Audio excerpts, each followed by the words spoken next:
So the game opens cold. You get dropped off as a new forester in town while putting the story together through NPCs you'll find in town along the way. And honestly, that's kind of the vibe of April Grove as a whole. You're tossed into a quiet, pixelated forest and left to figure it out with an axe, a few lively characters, including a surprisingly amusing shopkeeper. This is a chill, grind-heavy game where you cut trees to level up, buy upgrades, and then, you guessed it, cut more trees. It's repetitive. Very repetitive. But there's something about it that makes it okay. Just because it's so soothing. I mean, the music is top-notch. Listen here.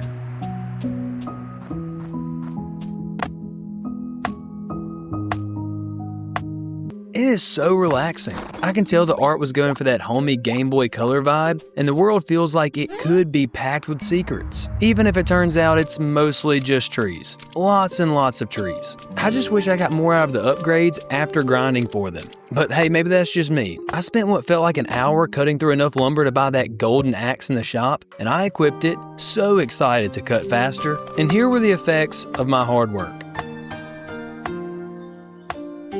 It feels like it's the same. Just good spray paint on a Dollar General axe. But let's talk about what really caught me off guard. The writing. The characters don't have much to say, but what they do say is sharp.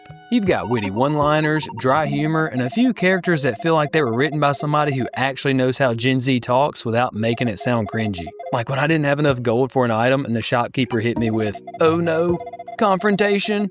I don't know why, but that line got me. That's the kind of writing I wish we got more of in this game, because when it's there, it works. Unfortunately, each NPC only has a handful of lines, and once you've heard them all, that initial charm wears off. Same goes for the world itself. It feels like there should be more to discover, more side paths or surprises, but most of the time, it's just back to the woods to do your job, quietly, for hours. Now don't get me wrong, April Grove isn't trying to be a deep narrative RPG. It's more of a vibes game. You're here to turn your brain off, chop wood, and maybe buy a cute hat if you can afford it. And at its price point, I don't regret a second of it. I mean, it's $3. And by the time I was starting to maybe feel like I wanted just a bit more, I already sunk a few hours of relaxation into the game and got way more than my $3 worth. So if you're hoping for quests, character arcs, or a story that goes somewhere that demands your immediate and full attention, this game isn't that, so don't expect it.